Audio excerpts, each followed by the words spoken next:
उत्तराखंड के अंतर्गत कृषि एवं उद्यान। ठीक है, थोड़ा सा इंपॉर्टेंट टॉपिक होता है, ध्यान से सुनिएगा और इसको याद करिएगा। उत्तराखंड के अंतर्गत कृषि और उद्यान, जिसे हम लोग बोलते हैं सर कि जो हमारे यहाँ पर को एग्रीकल्चर है और हमारे यहाँ पर को कौन कौन सी चीजों का प्रोडक्शन किया जाता है, किस तरीके से किया जाता है, सुनिएगा। अगर हम कृषि के बारे में बात करते हैं, एग्रीकल्चर तो आप जानते हैं हमारे यहाँ जो एग्रीकल्चर मेनली किया जाता है वो कहाँ किया जाता है, तराई रीजन में किया जाता है। बाकी जगह पर कोई एग्रीकल्चर उतना अच्छा नहीं होता है, किया तो जाता ही है मगर उतने लेवल का एग्रीकल्चर बाकी जगहों पर को नहीं होता है। तो अगर 2-3 क्वेश्चन है, ध्यान से सुनना, इसके अंतर्गत हमें पढ़ना क्या क्या है, ये थोड़ा अच्छा चैप्टर है, ध्यान से सुनिएगा। उत्तराखंड के अंतर्गत एग्रीकल्चर में तो सबसे पहला चीज यही आएगी कि कौन से जिले के अंतर्गत किसका उत्पादन ज्यादा होता है और किसका उत्पादन कम होता है। ठीक है, पहला इंपॉर्टेंट चीज। फिर इसी के अंतर्गत हम बात करेंगे उत्तराखंड में उद्यान का विकास कैसे हुआ, ठीक है ना, डेवलपमेंट कैसे हुआ। और उसके बाद एक इंपॉर्टेंट टॉपिक आता है उत्तराखंड में चाय की खेती। यहाँ से हर बार एक क्वेश्चन बन जाता है कि how tea plantation was done in Uttarakhand region. Uttarakhand में चाय की खेती कैसे करी गई, कब कब करी गई, क्या क्या उसमें सारी की सारी चीजें थी, बढ़िया से क्वेश्चन बनते हैं। ये सारे टॉपिक्स हैं, इंडिविजुअली टॉपिक्स हैं, इनको हम कर रहे हैं तो ध्यान से सुनिएगा, है ना। फिर इसी में एक और चीज करेंगे हम, water management in history and present, है ना, इतिहास और वर्तमान में उत्तराखंड में जल संसाधन, यानी कि जो वाटर का मैनेजमेंट किया गया वो कैसे किया गया, कब कब किया गया। ठीक है, जैसे कुमाऊं वाटर रूल्स हैं 17 में 1917, कई सारी चीजें इसके अंतर्गत पढ़ने लायक। फिलहाल देखो इधर, ध्यान से सुनिएगा। अगर आपसे कभी पूछा जाएगा कि राज्य के अंतर्गत अगर हम बात करते हैं कृषि की, ध्यान से सुनिएगा, राज्य में कृषि, इससे 2-3 इंपॉर्टेंट पॉइंट्स बनाते हैं। उत्तराखंड राज्य में कृषि, उत्तराखंड राज्य के अंतर्गत कृषि, कृषि बोले तो एग्रीकल्चर, कृषि बोले तो एग्रीकल्चर, एग्रीकल्चर इन उत्तराखंड। तो हमारे यहाँ पर कोई एग्रीकल्चर किस प्रकार का होता है ये हमें थोड़ा सा समझना पड़ेगा। अगर हम एग्रीकल्चर की बात करते हैं ना सर, तो एग्रीकल्चर में जब हम लोग यहाँ पर को देखते हैं उत्तराखंड के अंतर्गत, तो बहुत इंपॉर्टेंट पॉइंट बनते हैं। ठीक है, आपसे कभी भी कुछ भी पूछ सकता है भाई। सबसे इंपॉर्टेंट है प्रोडक्शन, कहाँ पर को किस चीज का कितना प्रोडक्शन होता है और कौन सा जिला किस चीज के प्रोडक्शन में सबसे ऊपर है। तो सबसे इंपॉर्टेंट है हमारे यहाँ पर जो राज्य की सबसे महत्वपूर्ण फसल है वो कौन सी है, गेहूं। सुनना है ध्यान से, पहला इंपॉर्टेंट पॉइंट तो गेहूं के अंतर्गत लिख भी सकते हो, अगर लिखना है तो राज्य की सबसे महत्वपूर्ण फसल कौन सी है, गेहूं। अब मुझे बताएंगे सबसे पहला इंपॉर्टेंट चीज, जो गेहूं होता है सर्वाधिक कहाँ होता है, उधम सिंह नगर। याद रखना है गेहूं के बारे में अगर हम बात करते हैं, अब ये थोड़े से इस तरीके के पॉइंट्स होंगे, मैक्सिमम और मिनिमम। ठीक है, साथ साथ ही लिख लो, चलो मैं डिक्टेट भी करवा दूंगा, लिख लो। गेहूं की अगर हम बात करेंगे, ये इसको आप लोग एक बार मैच भी कर लेना, बट यही है वैसे, उधम सिंह नगर, और सबसे कम होता है रुद्रप्रयाग। अच्छा, तुम एक बात तो समझ ही लेना, जो हमारे पास 3 सबसे छोटे जिले तुम जानते ही हो, 3 जो हमारे पास सबसे छोटे जिले, वहां हर चीज कम होगी भाई। ठीक है, इस बात को समझना। और जो हमारे पास थोड़ा सा ठीक ठाक, और ये तो तुमको पता ही है भाई, तराई रीजन इज बहुत इंपॉर्टेंट। अच्छा, हमने मिट्टियां भी नहीं पढ़ी उत्तराखंड के अंतर्गत, चलो इस बात को समझो। जो सबसे साउथ वाला पार्ट होता है हमारे यहाँ पर को, जब आप भौतिक विभाजन पढ़ते हैं, तो जो तराई रीजन है वहां पर को एलुवियल सॉइल, जलोढ़ मिट्टी और जलोढ़ पंख पाए जाते हैं। मिट्टी और पंख में फर्क भी है, ये हम पढ़ चुके हैं पहले ऑलरेडी। जो जलोढ़ मिट्टी पाई जाती है उसमें 2 प्रकार होते हैं भाई, खादर और बांगर।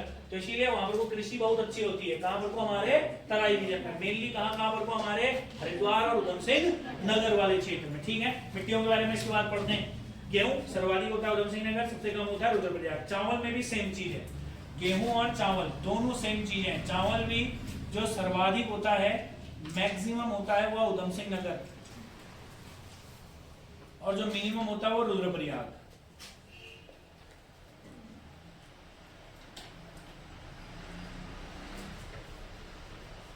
सर्वाधिक कहाँ होता है, उधम सिंह नगर चावल, और मिनिमम कहाँ होता है, हमारे रुद्रप्रयाग के अंतर्गत होता है। जौ, ये इंपॉर्टेंट है, बादले, मोटे अनाज में सबसे ज्यादा पिथौरागढ़ में होता है और सबसे कम होता है उधम सिंह नगर।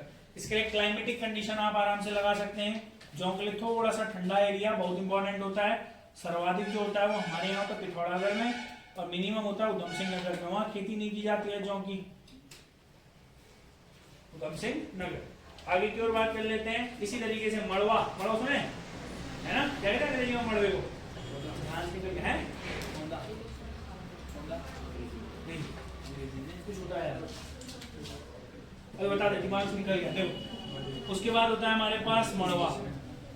मड़वा सबसे ज्यादा कहाँ होता है बताओ, पौड़ी में होता है। मड़वा सबसे ज्यादा कहाँ होता है, पौड़ी में, और सबसे कम कहाँ होता है, नैनीताल। ठीक है ना, पौड़ी में सर्वाधिक होता है और नैनीताल में कम होता है। पौड़ी में सर्वाधिक होता है और नैनीताल में कम होता है। नैनीताल में सबसे कम होता है, पौड़ी के अंतर्गत सर्वाधिक मंडवे की खेती की जाती है। मक्का, ये थोड़ा इंपॉर्टेंट है। मक्का सबसे ज्यादा कहाँ होता है सर? देहरादून। फिर कहाँ होता है? बागेश्वर। मक्का सबसे ज्यादा देहरादून, सबसे कम बागेश्वर। देहरादून सबसे कम होता है, बागेश्वर। न्यू वाले मक्का का है लोग। हाँ, तो मक्का आप लोगों ने याद रखना है, ठीक है। सेब तुम जानते हो भाई, सेब सर्वाधिक कहाँ होंगे? उत्तरकाशी के अंतर्गत होंगे। और सबसे कम रुद्रप्रयाग, ठीक है ना। उसी के नीचे रुद्रप्रयाग में सबसे कम सेब होते हैं। सेबों के उत्पादन में तो पिथौरागढ़ भी तीसरे नंबर पर आता है, ठीक है। बट वो अभी रहने देते हैं, आपको याद रखना है सेब मैक्सिमम कहाँ होते हैं? उत्तरकाशी। मिनिमम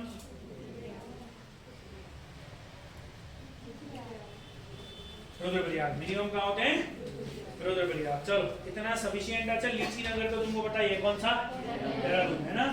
जो देहरादून है वहाँ लीची का सबसे ज्यादा उत्पादन होता है। अगर लिखना चाहो तो लिख लो। खाई नहीं खाई लीची इस बार तुमने? हैं? नहीं खाई? खा ली?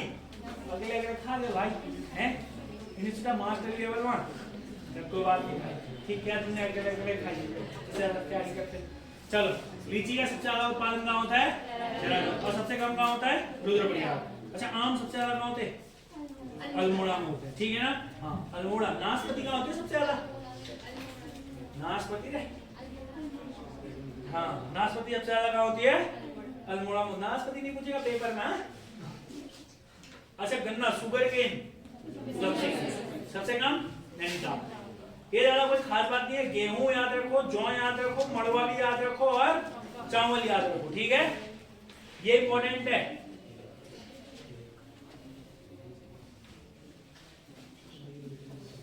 क्लियर है इतना? पढ़ते हैं आगे क्यों ना। चलो इधर देखो, अब आता है बढ़िया एक क्वेश्चन। सुनना, मैं अभी के लिए एक टॉपिक को स्किप कर रहा हूँ, उत्तराखंड में उद्यान का विकास, क्योंकि थोड़ा सा लंबा होता है, वो फिर हम लोग कर लेंगे। उद्यान का विकास, फिर वो कैप्टन यंग से कहानी स्टार्ट होती है। 1823 में उन्होंने आलू की खेती करी यहाँ सबसे पहले। तो हम पूरा जो डेवलपमेंट होगा वो बाद में डिस्कस करेंगे। पहले हम एक चीज डिस्कस कर लेते हैं आज, उत्तराखंड में चाय की खेती। अब सुनो रे, इधर देखो, पेन मत चलाओ, अभी तक तुम्हें लिखा था ना। अब इधर देखो, मुंडी ऊपर करो। हाँ ठीक है। अब देखो, एग्रीकल्चर हो गया, कोई दिक्कत नहीं है।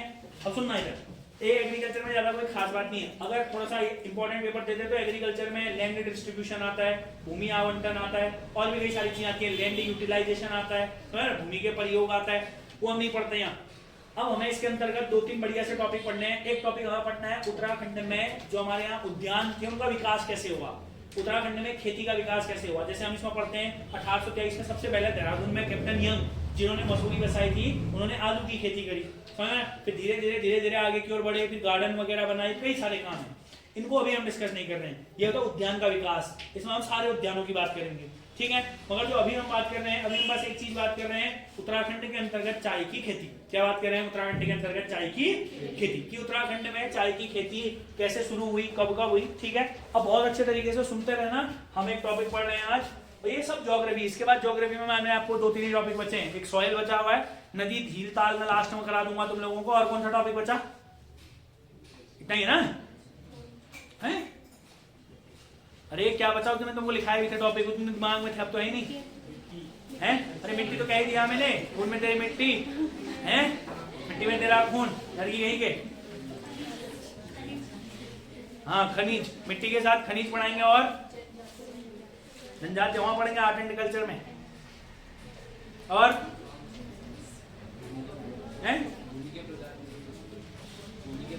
Modern history. चलो देखो मेरा भूमि सब आएगी पार्ट, टेंशन के लिए। उत्तराखंड में चाय की खेती, उत्तराखंड में चाय की, कितने लोग हैं जिनको चाय बहुत पसंद है? हाँ करो, हाथ में करो भाई। हैं? चाय का भारत में पहला बागान कहाँ खोला था बताओ? भारत में गए, आसाम में खोला था। चलो, आसाम में खोला, हलवाई होती है चाय तो ना। हीरो तो तुम हुए, ऐसी बात नहीं है, कॉमन सेंस तो लगाते ही हो। चलो ठीक ही है, तो किसी दिन चाय पिलाएंगे तुमको। देखो उत्तराखंड में चाय सबको पिलाएंगे भाई, समझ थोड़ा जिसको अच्छी लगती है। जोशी तो पिताई की चाय ना, ठीक ही है।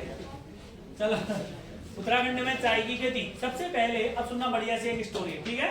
हाँ चलो देखो भैया, अगर हम उत्तराखंड में चाय की खेती की बात करें, पाठक जी उत्तराखंड में चाय की खेती, हाँ सुनना, तो अगर हम उत्तराखंड में चाय की खेती की बात करेंगे तो सबसे पहले 1824 में बिशप हीवर नाम का एक लेखक उत्तराखंड की वादियों में घूमने आता है। क्या था उस व्यक्ति का नाम? Bishop Hever. बढ़िया आदमी था बिशप हीवर। बिशप हीवर अब आदमी एक लेखक है। तुम आज भी देखोगे अगर किसी को कोई भी स्टोरी लिखनी है, कोई पोएम राइटर है, कोई मूवी राइटर है, इनका जो जीवन होता है ना, ये एक बढ़िया मूवी बनाते हैं, तो कई दूर जाते घूमने जहाँ आसपास कोई ना हो, समझ में आ रहा ना, वहाँ दिमाग चलता है इनका बढ़िया तरीके से, सारी चीजों को मद्देनजर रखते हुए क्या लिखते हैं, फिर स्टोरी लिखते हैं। ऐसा थोड़ी है हपड़ तपड़ वहाँ ऑफिस में बैठ के स्टोरी लिखेगा आदमी, नीचे से गाड़ियों की आवाज अलग से है, कई आवाजें अलग से, कई सारी चीजें हैं।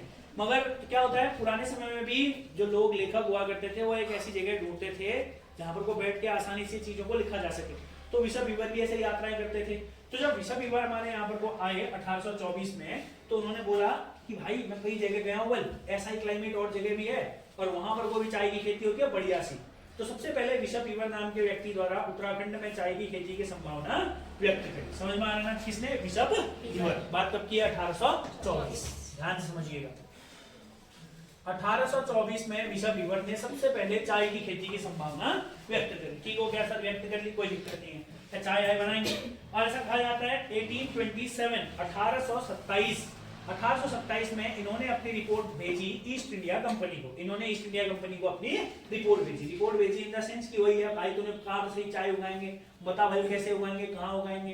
तो अब ईस्ट इंडिया कंपनी को उन्होंने अपनी रिपोर्ट भेजी। तो उस समय में हम जानते हैं उसके बाद 1827 के बाद हमारे यहाँ पर जो गवर्नर जनरल थे वो थे विलियम बेंटिक। कौन थे? William Bentinck. ऐसा कहा जाता है कि इन्होंने बोला कि विलियम बेंटिक से, भाई एक काम करो, ये रिपोर्ट है, इसके आधार पर आप अपना एक आयोग बना लो या अपनी एक समिति बना लो जिसका काम होगा चाय की खेती की संभावनाओं को देखना। और आपको याद रखना है 1834 के अंतर्गत चाय कमेटी का गठन हुआ। किसका गठन हुआ? चाय कमेटी। दो तीन इंपॉर्टेंट पॉइंट जो आपको बीच में याद रखने थे।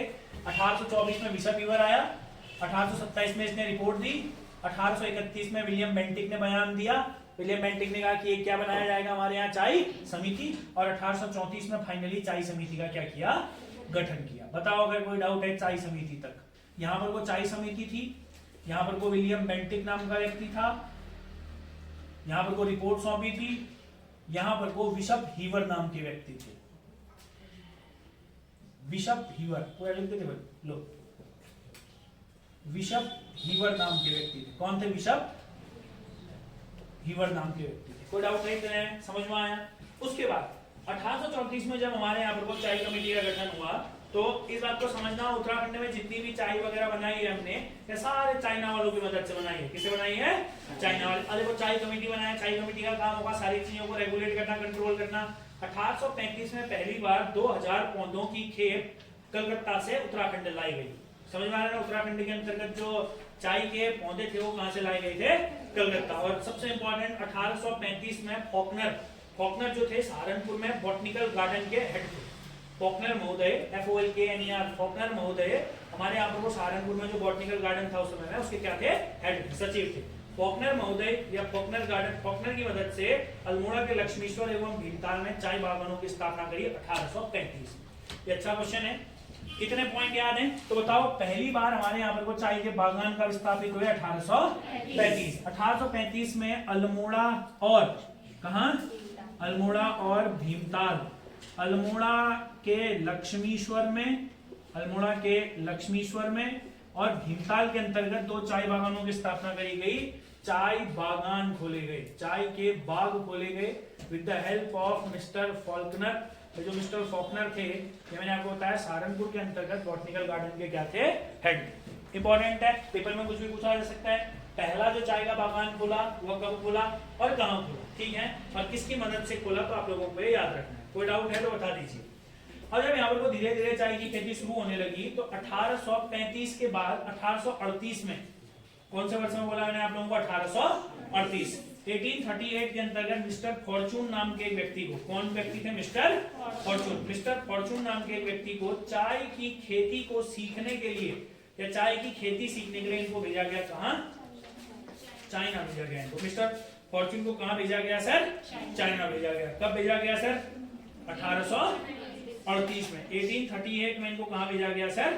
चाइना भेजा गया। और चाइना में जब इन्होंने बात वगैरह करी तो ऐसा कहा जाता है, फिर उसके बाद जब यह चाइना से लौटे, मेरी बात को बहुत ध्यान समझना, अगर ये पेपर में पूछा जाएगा तो आप लोगों को याद रखना है कब भेजा गया था इनको? 1838। इसको भेजा गया था मिस्टर फॉर्चून। मिस्टर फॉर्चून, ये अलग अलग व्यक्ति हैं, यहाँ से क्वेश्चन बना रहा है आजकल एग्जाम में, ठीक है?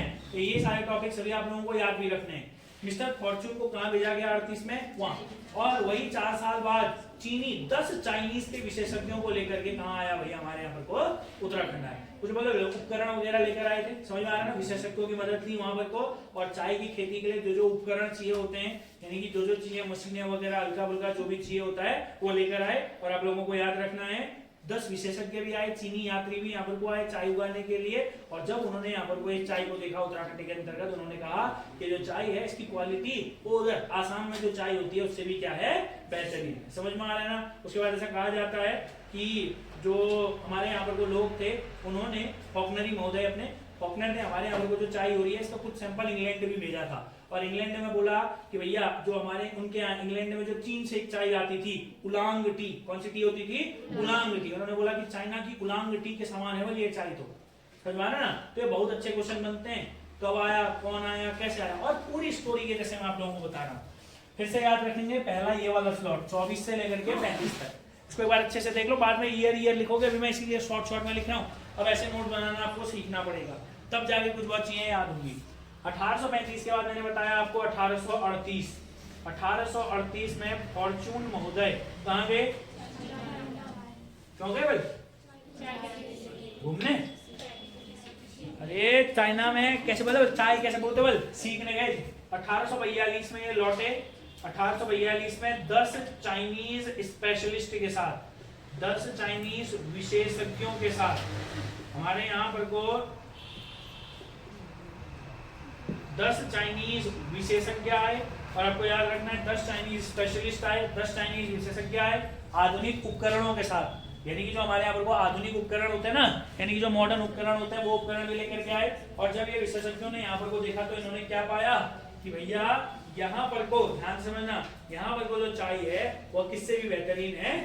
आसाम की चाय से भी अच्छी है। तो जो ये विशेषज्ञ आए हुए थे हमारे यहाँ पर को, इन्होंने माना था कि यहाँ की जो चाय है, यहाँ की जो चाय है वो किससे बढ़िया है? आसाम की चाय से भी बढ़िया है। आसाम की चाय से भी बढ़िया है। समझ में आया? अगला पॉइंट, उसके बाद नोट करके यहाँ पर वो लिख सकते हैं, फॉकनर के द्वारा ये पेपर में बहुत डिटेल बन जाएगा अगर बनाना चाहेगा। फॉकनर ने इस चाय का सैंपल कहाँ भी भेजा? हाँ, इसका चाय का सैंपल कहाँ भेजा? और इंग्लैंड वाले जो चाय पी रहे होंगे, है ना, इंग्लैंड वाले, अच्छा तुमने कौन कौन सी किस्म की चाय पी आज तक? जो जो बोले चाय बहुत अच्छी लगती है, कौन कौन सी किस्म की चाय पी है तुमने? है एक ही चाय है, पानी, चाय पत्ती और हल्का अगर है ताजा पीवल अपने है। अच्छा, आप लोगों में से कौन कौन से ऐसे व्यक्ति हैं जिन्होंने ग्रीन टी भी पी है? चलो ठीक है, ग्रीन टी वाले तो थोड़ा है। अब बताओ आप लोगों में से कितने लोग हैं जिन लोगों ने जिंजर टी पी है, ग्रीन हिबिस्कस टी पी है? तुम भाई अपने आप को कैसे बोल सकते हो कि तुमको चाय अच्छी लगती है भाई? बताओ। चलो मैं कह रहा हूँ कि तुम सबको चाय पिलाएंगे, जितनी बार सिलेक्शन होगा आपको बहुत अच्छी किस्म की चाय पिलाएंगे, है ना? चलो इधर देखो, हैं? फिर तो रेडी दो बोल सकते ना, ऐसा कि मार रहा हो मारेगा। चलिए आप लोगों को एक दिन रोजमेरी टी पिलाएंगे, बहुत मजेदार चाय होती है, ठीक है? एक दिन लेकर आएंगे, उसमें पिलाएंगे यहीं बना के। चलो आराम से पिलाएंगे, टाइम है अभी, दे दे। मगर देखो कभी अगर लाइफ में अगर आप लोग अगर पियेंगे तो रेड टी जरूर पिएगा, ठीक है ना? रेड टी बहुत सही होती है, मतलब वाकई में जो चाय का स्वाद होता है, ये चाय में बहुत किस्म की होती है। जैसे अभी तो दूध वाली चाय तो अलग ही हो गया, ये सारी की सारी नेचुरल और हेल्दी टीज होती है ना? अगर जीवन को बहुत ही अच्छा रखना है अपने, ये वाली चायों का इस्तेमाल कीजिए, है ना? हाँ चलो देखो, किसी को अच्छी होगी तो ले जाना मेरे से, फिलहाल इधर देखो, अभी लावत क्या मास्टर मास्टर। तो फॉकनर महोदय ने क्या किया, ये चाय का जो सैंपल भेजा वो कहाँ भेजा? इंग्लैंड भेजा। इंग्लैंड वालों ने इस चाय की तुलना आसाम में होने वाली चाय कौन सी? उलांग टी, उलोंग, OOLANG, चीन की है?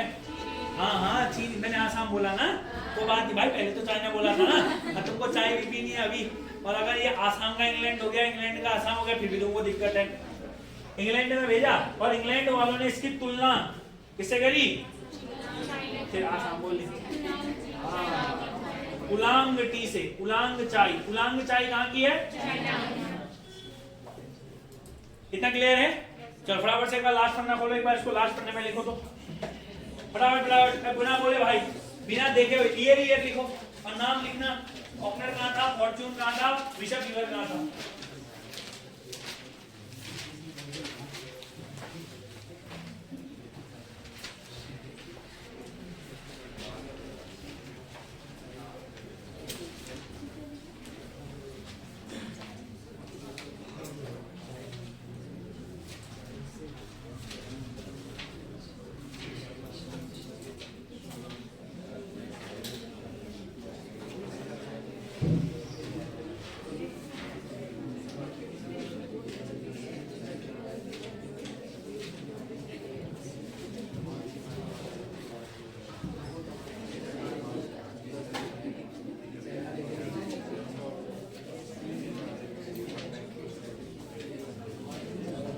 बोलना नहीं, अरे लिखना है।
चलो लिखिए इतना। अब देखिए ये आप लोगों को बच्चों याद होना चाहिए। हाँ अब सुनिएगा दो चार इंपॉर्टेंट पॉइंट और इसको फटाफट से कंप्लीट कर लेते हैं। सुनिए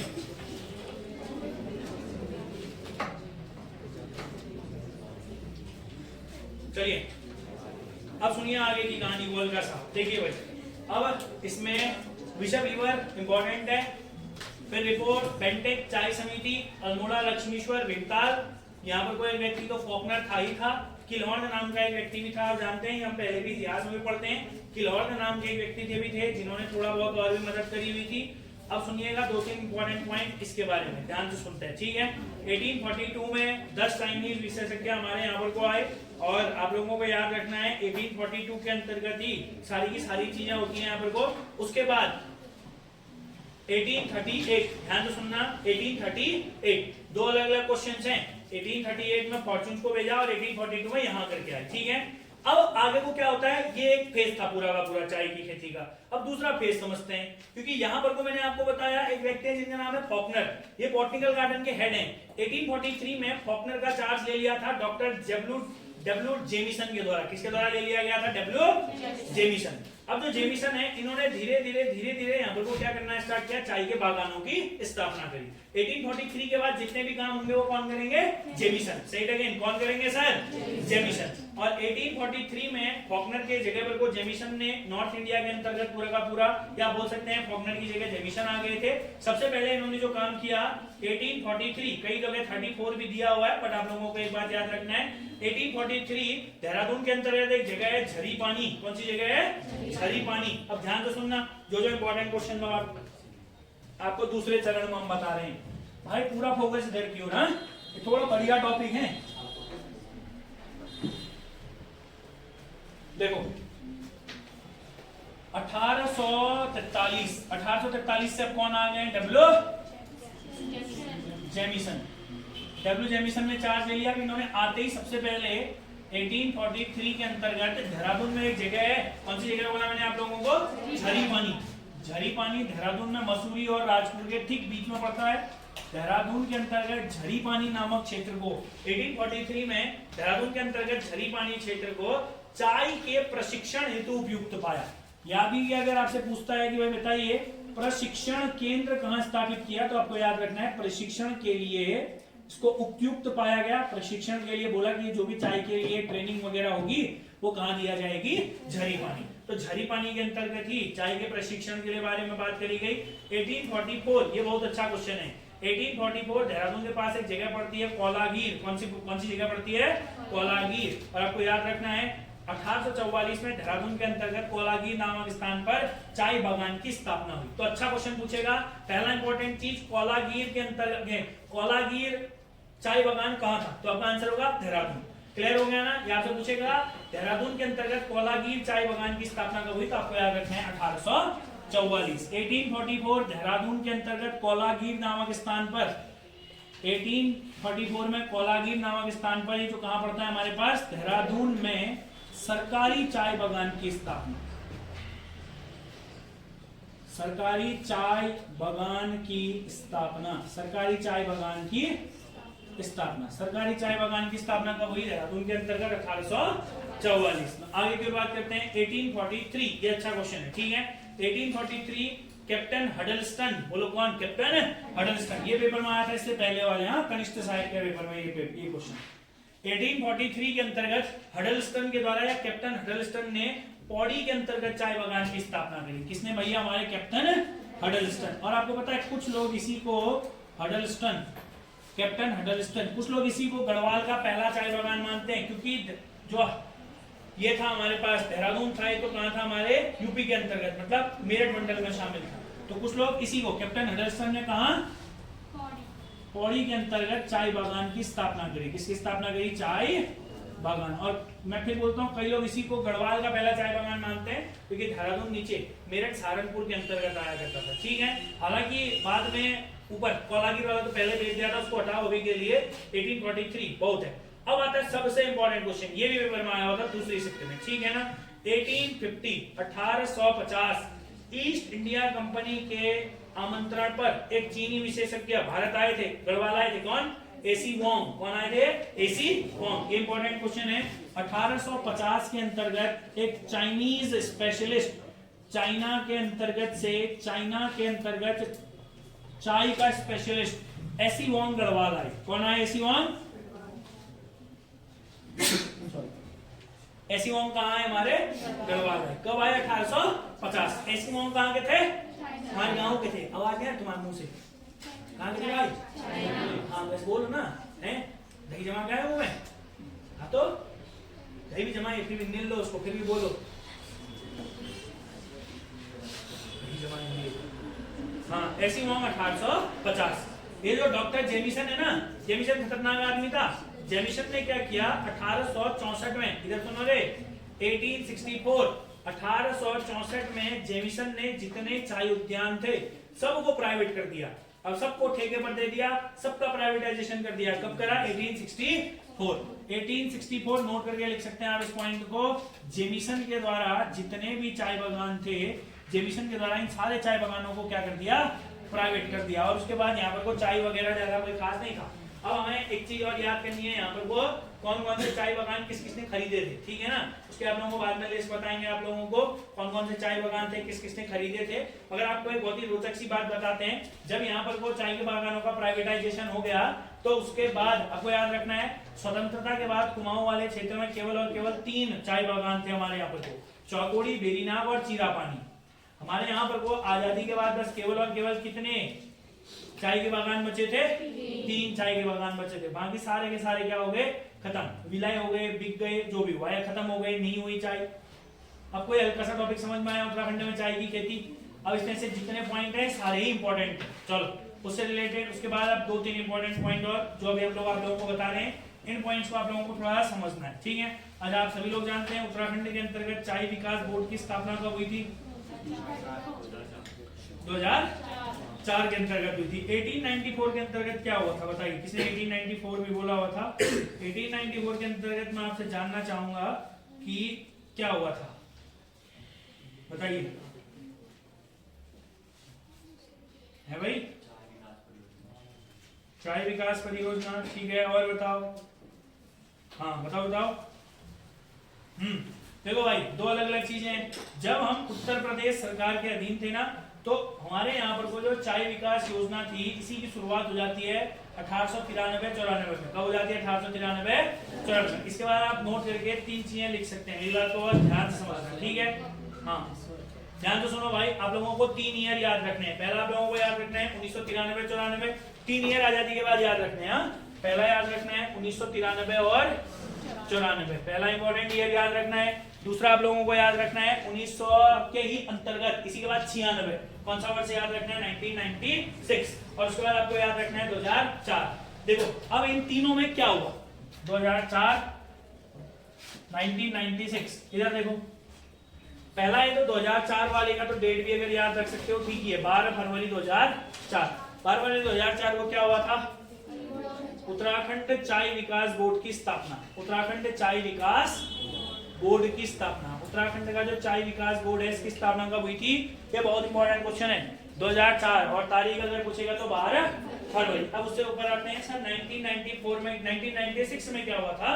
तो जब हम उत्तराखंड उत्तर प्रदेश के अधीन था, तो उस समय में अल्मोड़ा में यही चाय विकास बोर्ड की क्या हुई थी? स्थापना हुई थी। मगर आप लोगों को याद रखना है, इसका जो काम था वो उत्तर प्रदेश सरकार के हाथ में था, ठीक हो गया ना। इसीलिए देखो इस बात को समझो, ये भी चाय विकास बोर्ड ही है, ये अल्मोड़ा में बना था, ये भी चाय विकास बोर्ड ही है, मगर ये किसके अधीन है बोला मैंने आप लोगों को?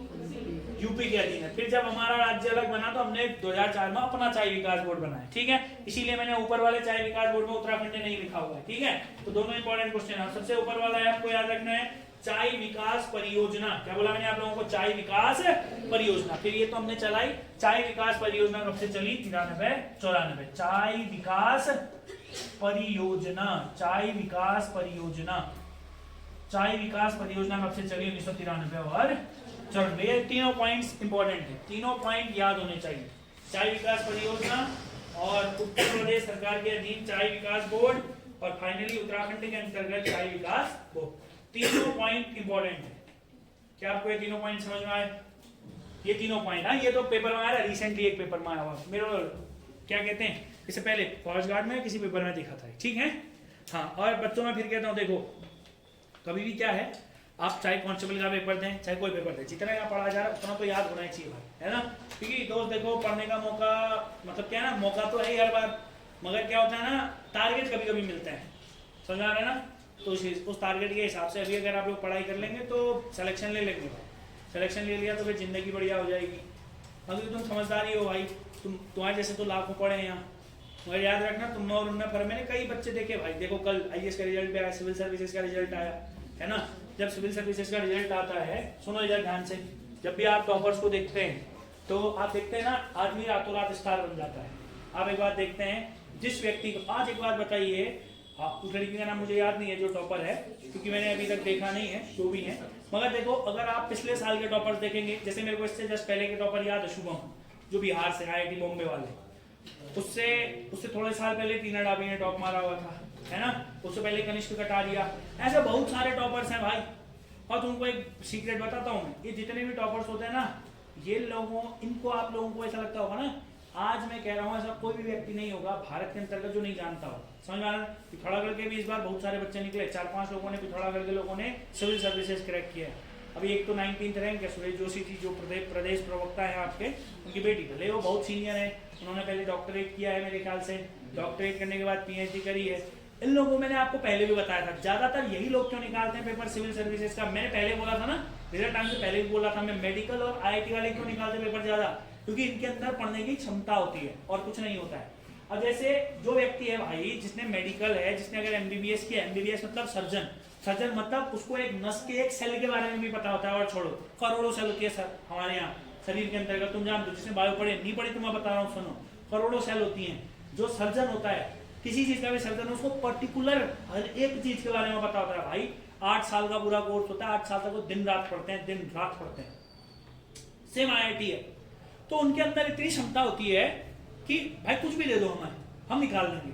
उनके अंदर क्षमता होती है और वो क्षमता खुद विकसित करते हैं वो, ऐसा थोड़ी है। और कभी भी, क्योंकि मेरे साथ खुद IIT वाले वो बताते हैं, वो वहाँ भाई प्रेशर ही होता है इतना खतरनाक सा। तो बोलते हैं भाई हम खुद ही, उनने भी कई सारे अच्छे अच्छे मतलब प्रोजेक्ट्स किए हुए हैं, सोने को नहीं मिलता था रात को भाई। और पहले तो बहुत दिक्कत हुई, तबीयत खराब इधर उधर, बाद में 4 घंटे भी सो, कोई फर्क नहीं पड़ता है, बस वही जिंदगी वही सब। IIT खड़गपुर से थे वो, पर 4 घंटे भी सो, वो आजकल भी ऐसा ही उनकी आदत, वो 2-3-4 बजे से पहले नहीं सोते, उसके बाद 8-9 बजे उठते हैं आराम से, कोई लाइफ है। और जब आप ऐसा करेंगे ना, देखो क्योंकि अपने लिए टाइम निकालो। अब मैंने आपको एक दिन पहले भी बोला था भाई, किसी को बुरा मानना मान लेना, जिंदगी में मान लो कि भाई तुम्हारा घाटा है, भाई मैं तो सभी लोगों के लिए इक्वली रह कर ये बोलता हूँ, समझ रहा। जिंदगी में आपको इस बात को याद रखना पड़ेगा, जिस दिन एक दिन तुम्हारे पास आएगा, जिन दिन सोचोगे यार मैंने जिंदगी में बहुत गलतियां करी, मैंने लोगों के पीछे बहुत टाइम वेस्ट किया, ये सच्चाई है भाई, कटु सत्य है। भले अभी इसका फर्क नहीं पता चलेगा, बट धीरे धीरे जब तुम पढ़ाई की ओर जाओगे, जब तुम्हारे पेपर निकले, तो उस दिन समझ में आएगा कि यार मैंने टाइम वेस्ट किया था, अगर मैं वो नहीं करता तो मेरा सिलेक्शन जल्दी होता। कभी भी ऐसे टाइम वेस्ट मत करो, अपने के लिए जीवन में टाइम निकालो। अगर तुम अपने लिए टाइम नहीं निकाल सकते हो, और सबसे कीमती समय है टाइम, है ना।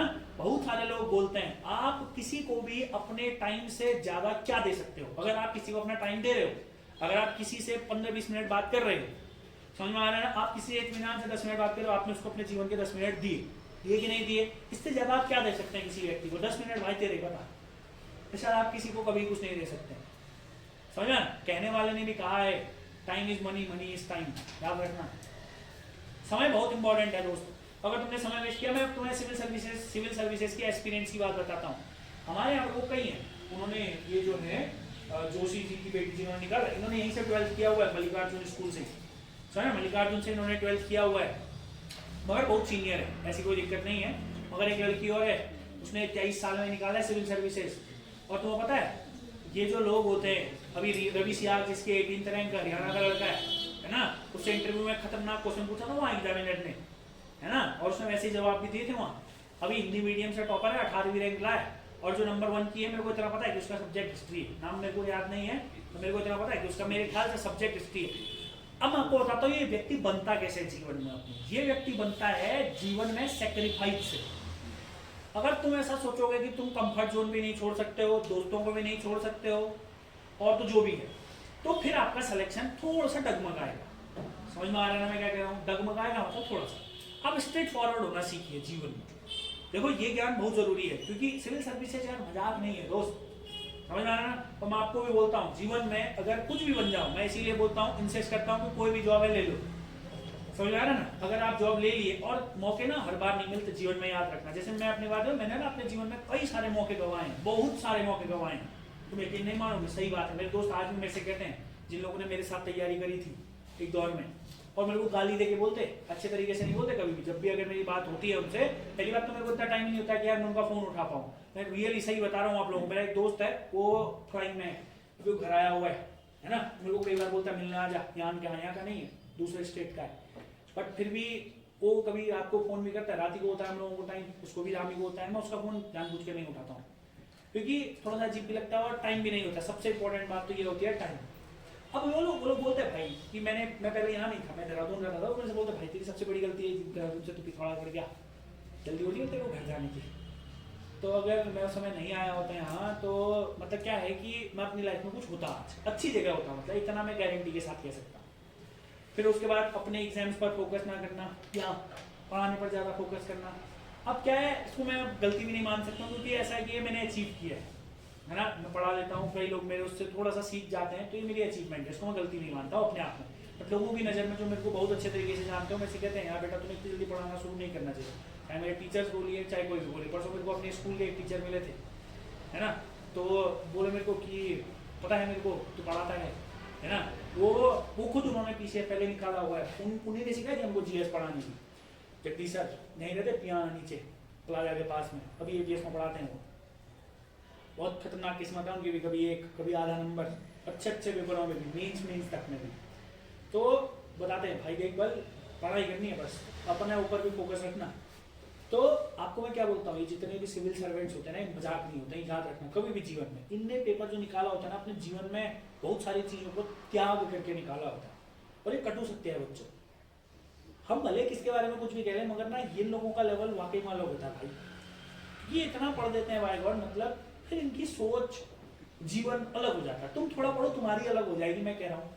अगर अच्छे से थोड़ा सीख लोगे, एजुकेटेड हो जाओगे ना, फिर कई सारे लोगों से जब मिलोगे, है ना, तो फिर तुम्हें लगेगा यार थोड़ा लेवल, तुम्हें मतलब कुछ समझ में आएगा। भले उस चीज को एटीट्यूड नहीं रखना है उस चीज में, समझा ना, एटीट्यूड कभी मत रखना बेटा ज्ञान का, है ना। ज्ञान तो इतना खतरनाक सी चीज है, एटीट्यूड कभी ज्ञान का नहीं होना चाहिए। आता है ठीक है, थोड़ा बहुत आता है, नहीं आता भाई कुछ नहीं आता है हमको, वैसे भी कुछ नहीं आता है भाई। ज्ञान तो ऐसी चीज है जितना पढ़ो उतना कम। तो मैं क्या कहता हूँ, जीवन में थोड़ा सा, तुम्हारा पेपर सिविल का नहीं है, तुम्हें उतना ज्यादा सेक्रीफाइस करने की जरूरत नहीं। कभी दिल्ली जाना और तुम देखना कि कैसे होती है सिविल सर्विसेज की तैयारी। बच्चे एक एक हफ्ते तक, भाई उनको किसी से कोई मतलब नहीं है दीन दुनिया से, क्योंकि वो जानते हैं जिस दिन पेपर निकल गया उस दिन दुनिया हमको जानेगी। अभी किसी से संपर्क बना के दोस्ती करके क्या फायदा है भाई, कल के दिन फिर उनके दोस्त सब होते हैं।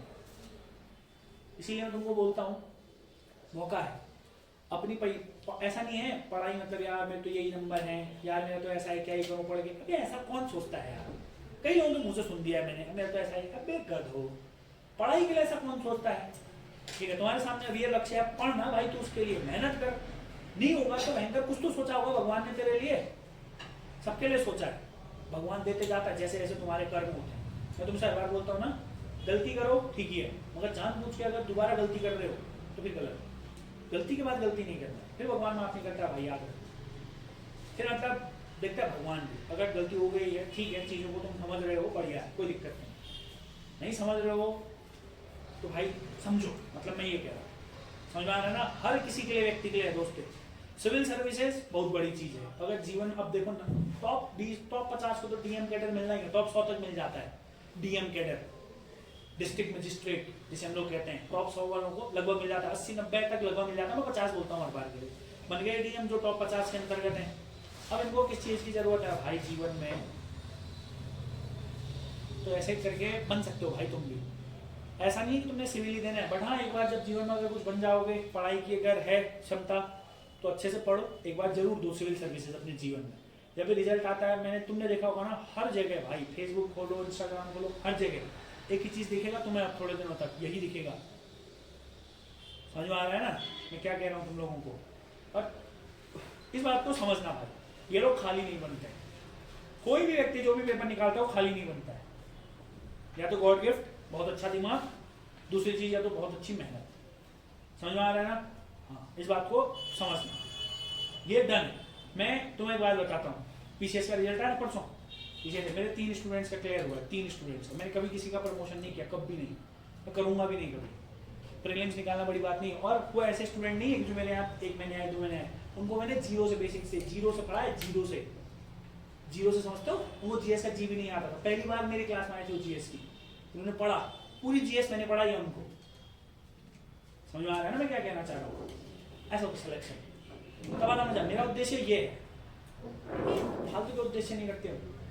समझ में आ रहा है ना मैंने क्या कहा, पढ़ाई करो, अब उस बार पेपर निकालना है। मेरा तो उद्देश्य बस एक ही है, पेपर निकलना हो तुम्हारा, क्योंकि मेरा तो यही है भाई, मैं यही काम करता हूँ और ये करते भी रहूँगा आगे तक। तो आप लोग थोड़ा सा पढ़िए, सिविल सर्विसेज तो बहुत बड़ी चीज़ है, बट इससे सीखो भाई। मतलब ऐसा नहीं होता ना यार हम यहाँ नहीं गए, हमने ये नहीं करा, अभी ये भी कहीं नहीं, कुछ नहीं करते, इनको कोई नहीं जानता भाई। फिर रिजल्ट आता है ना उस दिन, मोहल्ले में सब जानते हैं भाई, है ना, उसके लड़के ने निकाला बल, उसके बाद बनते तुम्हारे नए रिश्तेदार, नए दोस्त, अनजाने व्यक्ति भी। इस बात को समझना, समझ तो जानने वाले व्यक्ति होंगे वो तो यहीं पहले से, ठीक है। तो क्या है ना, और एक और चीज, हाँ, ये जितने भी लोग होते हैं ना, ये सब ठोकर खाए हुए होते हैं अपनी जिंदगी में, है ना। या तो ये पहले से स्कॉलर होंगे, मेडिकल और इंजीनियरिंग फील्ड के, वही निकालते हैं आजकल सबसे ज्यादा। मगर देखो रैंक 1 अलग व्यक्ति है, रैंक 1 जो है, मैं बोला हिस्ट्री है मेरे ख्याल से उनका सब्जेक्ट, आई सपोज। मगर इन व्यक्तियों का बहुत पहले से ही यही उद्देश्य होता है, हमें निकालना यही है, आईएएस बनना है, तुम जो कर लो। एक लड़का था, मैं उसका नाम बोला, उसके मम्मी पापा दोनों आईएएस थे, क्योंकि मैं मॉक इंटरव्यूज देखते रहता हूँ, है ना। क्योंकि यार सीखने को मिलता है जीवन में, इन लोगों से बहुत अच्छा सीखने को मिलता है, क्योंकि हम एक मेंटर है ना। और मैं आप लोगों को पढ़ा तो मेरे को पता होना चाहिए भाई जीवन में क्या होता है, कैसा होता है, हर एक चीज से सीखना है हमें। तो उसके मम्मी और पापा दोनों आईएएस थे। उसने सबसे कम उम्र में 22-23 साल में आईएएस निकाल दिया था, फ्लाइंग नंबर्स के साथ, रैंक के साथ, खतरनाक इंग्लिश मीडियम में। पता नहीं चलेगा अंग्रेजी बोल रहा है क्या बोल रहा है, पढ़ा है मस्त तरीके से। तो मेहनत करनी है थोड़ा सा। हमारे साथ भी थे कई अच्छे लोग, है ना, कई लोग अच्छी पोस्टों में भी है जिन्होंने मेहनत करी अपने जीवन में, और जो कई अच्छे स्कूल में स्कॉलर थे ना, जिन्होंने मेहनत नहीं करी ना, आज खत्म भी हो चुके हैं, बिल्कुल जीरो माइनस, नहीं सुना टाइम पर, नहीं करा अच्छे काम। ये सिविल सर्विस का रिजल्ट आया, इससे थोड़ा मोटिवेट हो, भले तुम्हारा इससे कोई रिलेशन नहीं है डायरेक्ट और इनडायरेक्ट, बढ़िया ये चीज होता है, याद रखना जीवन में, है ना। कभी अगर किसी आईएएस तुम देखे हो कभी तुम्हारे अगल बगल से कितने आईएएस पीसीएस गुजरते हैं, है ना, ऐसे करके भी नहीं देखा था तुम्हें, कोई भी किसी को मतलब ही नहीं उनको किसी से, उनके अपने काम है, अपने गोल्स हैं, बस समझ में आ रहा है ना। तो जो गया लबासना, उसके जीवन सुधर गया, जीवन क्या पुष्ट सुधर जाती हैं, फिर क्योंकि माहौल एटमॉस्फेयर। इसीलिए पहले तो तुम जो तुम्हारे सामने टारगेट है उसको निकालो, यही तुम्हारे लिए बहुत बड़ा टारगेट है।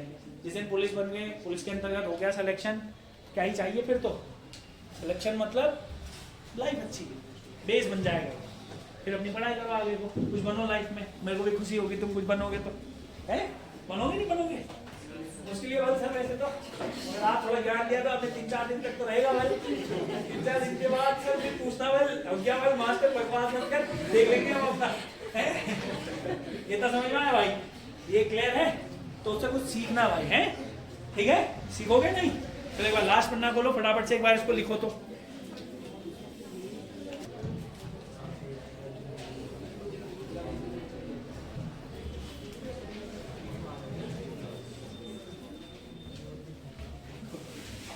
पीछे से काम ना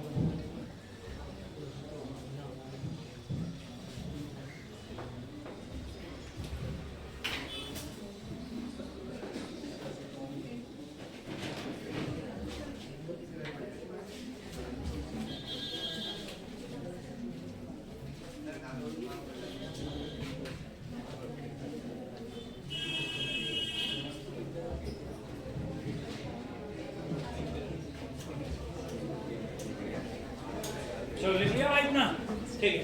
तो इससे आगे को ये वाला टॉपिक हम लोग फिर करेंगे, और इसमें 2-3 चीज़ें और बच जाती हैं आप लोगों का, इसको थोड़ा सा इतना ही रखते हैं।